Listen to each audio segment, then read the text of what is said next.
கடந்து இருக்கிற உங்களை யாவரையும் ஒரு விசை கூட ஞாயிற்றுக்கிழமை ஆராதனையின் சார்பாக உங்களை யாவரையும் வாழ்த்தி வரவேற்றுக்கொள்கிறோம்.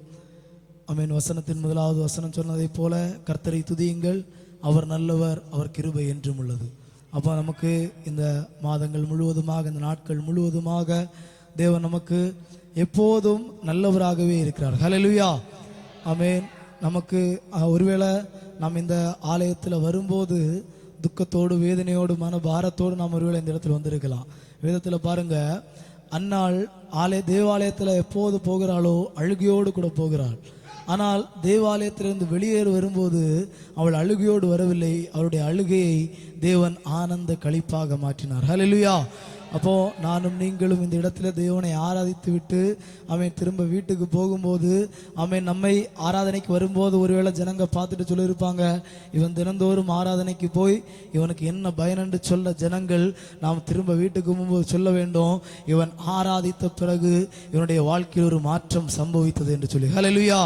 ஆமென். ஒருவேளை நாம் இந்த இடத்துல வந்திருக்கும் போது நம்முடைய மனதில் அநேக பாரம் இருக்கலாம், அநேக வேதனைகளோடு நாம் ஒருவேளை இந்த இடத்துல இருக்கலாம். ஆனால் என்னை கேட்கிற தேவனுடைய பிள்ளைகளே, வசனம் சொல்லப்பட்டதை போல வருத்தப்பட்டு பாரம் சுமக்கிறவர்களே, நீங்கள் எல்லாரும் என்னிடத்தில் வாருங்கள், நான் உனக்கு இளைப்பாறுதல் தருவேன் என்று சொன்ன தேவன் அவர் நம்முடைய பாரங்களை சுமப்பதற்காக காத்திருக்கிறார். ஹல்லேலூயா, ஹல்லேலூயா. அப்படி என்று சொன்னால் கர்த்தருடைய சமூகத்தில் நம்முடைய வேதனைகளை எல்லாம் மறந்து நாம் அவரை முழு இருதயத்தோடு கூட தேட ஆரம்பித்தால் கர்த்தர் நிச்சயமாக நம்முடைய வாழ்க்கையில் மாற்றங்களை கொண்டு வருவார். ஆமென். இந்த உபவாச ஜெபத்திலும் ஆமென் கர்த்தருடைய பாதபீடத்தில் வந்திருந்து ஆராதிக்க தேவன் நமக்கு இவ்வளவு நல்ல பாக்கியத்தையும் இவ்வளவு நல்ல கிருபைகளையும் தந்திருக்கிறார். ஆமென். நாம் இன்றைக்கு வாசித்த சங்கீதம், இந்த சங்கீதத்தை குறித்து பார்த்தோம் என்று சொன்னால் ஆமென் ஒரு நன்றியின் துதிப்பாடலாக அல்லது ஆமென் தேவனுக்கு ஒரு நன்றி செலுத்துகிற விதமாக எழுதப்பட்ட ஒரு சங்கீதம். ஆமென். இன்றைக்கு தேவ பிள்ளைகள் ஆமென் தேவனிடத்திலிருந்து ஆசீர்வாதத்தை பெற்றுக்கொள்வதற்கு ரொம்ப ஆசைப்படுவாங்க, அல்லது தேவனிடத்திலிருந்து ஏதாவது நன்மையை பெற்றுக்கொள்வதற்கு அவங்களுக்கு ரொம்ப ஒரு தாகம் இருக்கும். ஆனால் பெற்றுக்கொண்ட ஆசீர்வாதத்திற்கும் பெற்றுக்கொண்ட நன்மைக்கும் ஈடாக நானும் நீங்களும் நன்றி செலுத்த வேண்டியது மிகவும் அவசியமுள்ளதாக இருக்கிறது. ஹல்லேலூயா. இங்கே பாருங்க, தேவன் நமக்கு நல்ல ஒரு ஆயுசை தந்திருக்கிறார், நல்ல ஒரு நாட்களை தந்திருக்கிறார். இந்த நாள் வரை நானும் நீங்களும் வந்திருக்கிறோம் என்று சொன்னால் நம்முடைய பலத்தின் மிகுதியினால் அல்ல, அவர் நம்மை கொண்டு வந்த விதத்திற்காக நாம் அவருக்கு நன்றி செலுத்த வேண்டும்.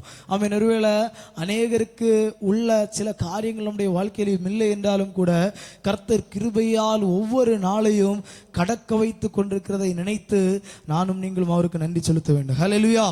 ஆமென். இந்த சங்கீதம் நம்ம எல்லாருக்கும் தெரிந்ததான, நாம் அநேக தரம் ஆமென் வாசித்து கேட்டதான ஒரு சங்கீதம். இதில் ஆமென் நாம் அநேகமாக ஆமென் எடுத்துக்கொள்கிற ஒரு வசனம் என்று சொன்னால், கர்த்தர் என் பட்சத்தில் இருக்கிறார், நான் பயப்படேன், மனுஷன் எனக்கு என்ன செய்வான்.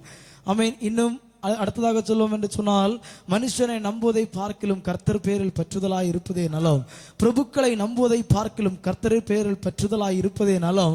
ஆமென். இப்பேற்பட்ட வசனங்கள் எல்லாம் நாம் எடுத்து வாசிப்போம். ஆமென். அப்போ நாம் சொல்லுகிற ஒரு காரியம், ஆமென் நாம் மனிதனை நம்புவதை பார்க்கலாம் அல்லது இந்த உலகத்தின் அதிகாரிகளை நம்புவதை பார்க்கலாம். ஆமென். அவர்கள் ஒருவேளை சொல்லுகிற வார்த்தையிலிருந்து ஒருவேளை மாறி போவார்கள். ஆனால் நானும் நீங்களும் ஆராதிக்கிற தேவன் அவர் ஒரு வார்த்தை சொன்னார் அல்லது ஒரு வாக்கு நமக்கு தந்திருக்கிறார் என்று சொன்னால் அந்த வாக்கு தத்தத்தை நிறைவேற்ற அவர் வல்லமை உள்ளவராக இருக்கிறார். ஹல்லேலூயா. ஆமென். வானமும் பூமியும் ஒழிந்து போனாலும் கர்த்தருடைய வாயிலிருந்து வருகிற வார்த்தை ஒருபோதும் மாறி போவதில்லை. ஹல்லேலூயா. ஆமென். இன்றைக்கு நாம் அந்த 22, 23 வசனங்களை வாசிக்கலாம். 22, 23 வசனங்கள்.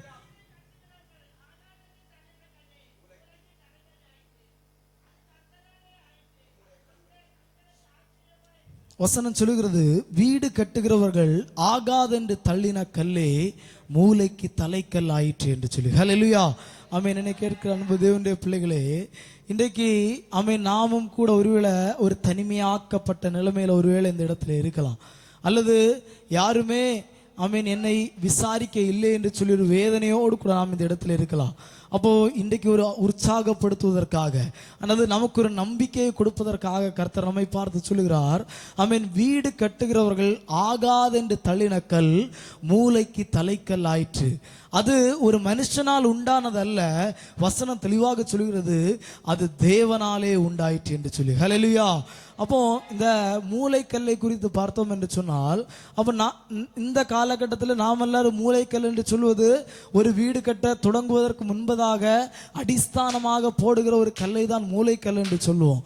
ஆனால் இந்த யூதர்களுடைய பாரம்பரியப்படி மூளைக்கல் என்று சொல்வது அந்த அடிஸ்தானமாக போடப்படுகிற ஒரு கல் அல்ல. அந்த ஒரு வீடு கட்டி முடித்த பிறகு அதற்கு மேலாக ஒரு கல்லை கொண்டு வைப்பாங்களாம், ஒரு மூளைக்கல் என்று சொல்லி. அந்த வீட்டினுடைய வேலை எல்லாம் முடிந்த பிறகு அதற்கு மேலாக ஒரு கல்லை கொண்டு வைப்பாங்க. அதுதான் மூளைக்கல்லாக காணப்படுகிறது. இன்னைக்கு இருக்க தேவனுடைய பிள்ளைகளே, மூளைக்கல்லுக்கு நானும் நீங்களும் ஒரு உதாரணம் எடுத்து பார்த்தோம் என்று சொன்னால், நம்முடைய தேவனாகிய கர்த்தரை குறித்து பாருங்க. அவர் இந்த உலகத்தில் வந்தபோது அநேகர் அவரை தள்ளி வைத்தாங்க, அநேகர் அவரை ஒதுக்கினாங்க. அவர் எங்கெல்லாம் பிரசங்கம் பண்ண போனாரோ அல்லது அவர் எந்த ஜனங்களை ரட்சிப்பதற்காக இந்த உலகத்தில் வந்தாரோ அதே ஜனங்கள் அவரை சிலுவையில் அறைந்தாங்க. ஆனால் அவரை பார்த்து கர்த்தர் சொல்லுகிற ஒரு காரியம், வீடு கட்டுகிறவர்கள் ஆகாது என்று தள்ளின கல் அது மூளைக்கு தலைக்கல்லானது. ஹல்லேலூயா. ஜனங்கள் ஒருவேளை அவரை தள்ளி நிறுத்தினாலும், ஜனங்கள் ஒருவேளை அவருடைய பிரசங்கத்தை கேட்காமல் போனாலும் அல்லது அவர் சொன்ன வார்த்தைகளுக்கு செவி கொடாமல் போனாலும், நினைக்கிற தேவனுடைய பிள்ளைகளே, எல்லாவற்றையும் வெடிந்து தன்னுடைய பரலோகத்தின் மேன்மைகள் எல்லாவற்றையும் வெடிந்து ஒரு தாழ்மையின் ஒரு அடிமையின் ரூபம் எடுத்து இந்த உலகத்தில் வந்தது. அவர் நம்முடைய பாவங்களை மீண்டெடுப்பதற்காக. ஹல்லேலூயா. இன்னைக்கு பாருங்க, ஒருவேளை நாம் கூட அநேக தடவை நினைக்கலாம், நானும் பலரால் துன்பப்படுகிறேன் அல்லது பலரால் புறக்கணிக்கப்பட்ட ஒரு மனுஷன் என்று சொல்லி. நாம் இந்த சங்கீதக்காரனை குறித்து பாருங்க, தாவீதை குறித்து பாருங்க. இந்த தாவீதுடைய வாழ்க்கையில் அல்லது அவனுடைய வீட்டில் சாமுவேல் தீர்க்கதரிசி கடந்து வருகிறார். அப்போ ஒரு தீர்க்கதரிசி வந்தாலே அந்த வீட்டில் ஒரு பெரிய ஒரு விருந்து உண்டாகும். ஆனால் அந்த விருந்துக்கு கூட அந்த தாவீதை அழைக்காமல் அல்லது அந்த வீட்டில் ஒரு நல்ல ஒரு விசேஷம் நடக்கும்போது கூட அந்த தாவீதை அந்த இடத்தில் அழைக்காமல் பலராலும் புறக்கணிக்கப்பட்டவனாய் வனாந்திரத்தில் ஆடுகளை மேய்த்து கொண்டிருக்கிறான். அப்போ அவன் கூட நினைச்சிருப்பான், என்னுடைய குடும்பத்தார் எல்லாரும் என்னை கைவிட்டு விட்டாங்க. இன்னும் அதிகமாக பார்த்தோம் என்று சொன்னால், கோலியாத்திற்கு முன்பதாக போய் நின்று கொண்டிருக்கிற வேளையில சவுல் கூட சொல்லுகிறான், அப்பா நீ சின்ன பையன், உனக்கு எதுவுமே தெரியாது, உனக்கு எந்த ஒரு அனுபவம் கிடையாது, நீ இதுவரைக்கும் இந்த கேடகமோ பட்டயமோ உபயோகப்படுத்தின ஒரு நபர் அல்ல. ஆனால் உனக்கு முன்பதாக இருக்கிற கோலியாத் அவன் ஒரு மல்லனானவன். அவன் சிறு வயதிலிருந்தே எல்லா ஆயுதங்களையும் தன்னுடைய கரங்களில் பிடித்தவன். சிறு வயதிலிருந்தே அவன் எல்லாவற்றையும் அவன் அறிந்திருக்கிறவன். அப்படிப்பட்ட ஒரு மனிதனுக்கு முன்பதாக உன்னால் எப்படி நிற்க முடியும் என்று சொல்லி அவனை மாற்றி நிறுத்தின ஒரு சமூகத்திற்கு முன்பதாக தேவன் அவனை ஒரு மூளைக்கல்லாக மாற்றினார். ஹல்லேலூயா. யோசேப்பை பாருங்க, யோசேப்பு கூட சகோதரங்க அவனை மாற்றி நிறுத்தினாங்க. அவன் எதற்கும் பயனில்லாதவன், அவன் எதற்கும் பிரயோஜனமானவன் அல்ல என்று சொல்லி அவனை மாற்றி நிறுத்தின ஒரு சமூகத்திற்கு முன்பதாக, ஒரு குடும்பத்திற்கு முன்பதாக, தன்னுடைய சகோதரர்களுக்கு முன்பதாக தேவன் அவனை மூளைக்கல்லாக மாற்றினார். இன்னைக்கு தேவனுடைய பிள்ளைகளே, நாம் இந்த பார்த்த காரியங்களில் நடந்த சம்பவங்கள் எல்லாம் இது ஒரு மனுஷனால் சம்பவித்த காரியம் அல்ல, இது தேவனால் சம்பவித்த காரியம். ஹல்லேலூயா. இன்றைக்கு நானும் நீங்களும் அநேக இடங்களில் தோல்வி அடைந்தவர்களாய், அநேக இடங்களில் இனி என்னுடைய வாழ்க்கையில் ஒரு மறுவளர்ச்சி வராதா என்று சொல்லி ஏக்கத்தோடு கூட காணப்பட்டு கொண்டிருக்கிறவர்களாக இருக்கலாம். கர்த்தர் நம்மை பார்த்து சொல்லுகிறார், அடைக்கப்பட்ட வாசல்களுக்கு முன்பதாக திறந்த வாசலை தருகிற தேவனை நானும் நீங்களும் ஆராதிக்கிறோம். ஹல்லேலூயா. தள்ளப்பட்டவர்களுக்கு முன்பதாக நம்மை உயர்த்துகிற ஒரு தேவனை ஆராதிக்கிறோம். நம்முடைய கொம்புகளை உயர்த்துகிற தேவன் அவர். ஒருவேளை நாம் நினைக்கலாம், என்னுடைய வாழ்க்கையில் இனி எதுவுமே இல்லை, என்னுடைய வாழ்க்கையில் எல்லாம் முடிந்து விட்டது என்று சொல்லி நாம் நினைக்கலாம்.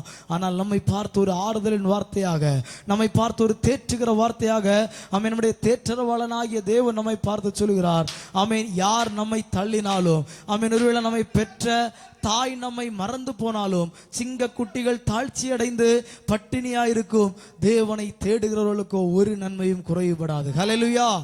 ஹல்லேலூயா. ஏனென்று சொன்னால் அதன் 14வது வசனத்தை வாசிக்கலாம். 14வது வசனம்.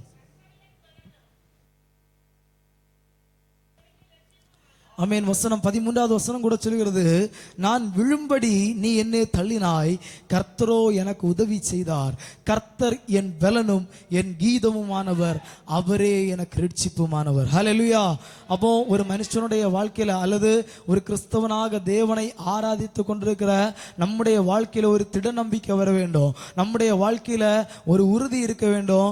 என்னுடைய நம்பிக்கை மனிதர்கள் அல்ல, என்னுடைய ரட்சிப்பு மனிதர்கள் அல்ல, நான் ஆராதிக்கிற தேவன் எந்த சூழ்நிலையிலும் விடுவிக்க வல்லவர். ஹல்லேலூயா. அதுதான் தானியேலினால் சொல்ல முடியும், சாத்ராக் மேஷாக் ஆபேத்நேகோவால் சொல்ல முடியும். ஆமென். நீ என்ன இந்த சிங்க கெபியில தூக்கி போட்டாலும், நீ என்ன தூக்கி இந்த எரிகிற சூளைக்கு மத்தியில தூக்கி போட்டாலும், நாங்கள் வெந்து போவதில்லை. காரணம், நாங்கள் ஆராதிக்கிற தேவன் எங்களை விடுதலையாக்க வல்லவர். ஹல்லேலூயா. அப்பேற்பட்ட ஒரு விடுதலை, அப்பேற்பட்ட ஒரு நம்பிக்கை ஒரு கிறிஸ்தவர்களாக தேவனை ஆராதிக்கிற நம்முடைய இருதயத்தில் உண்டாகுமானால், கர்த்தர் நிச்சயமாக நாம் ஒவ்வொருவரையும் பலப்படுத்த வல்லவர், நாம் ஒவ்வொருவரையும் ரட்சிக்க வல்லவர். எந்த சூழ்நிலையிலும் அவர் நம்மை பாதுகாப்பார். இந்த வசனங்களால் தாமே கர்த்தர் உங்களை அவரையும் ஆசீர்வதிப்பாராக. ஆமென்.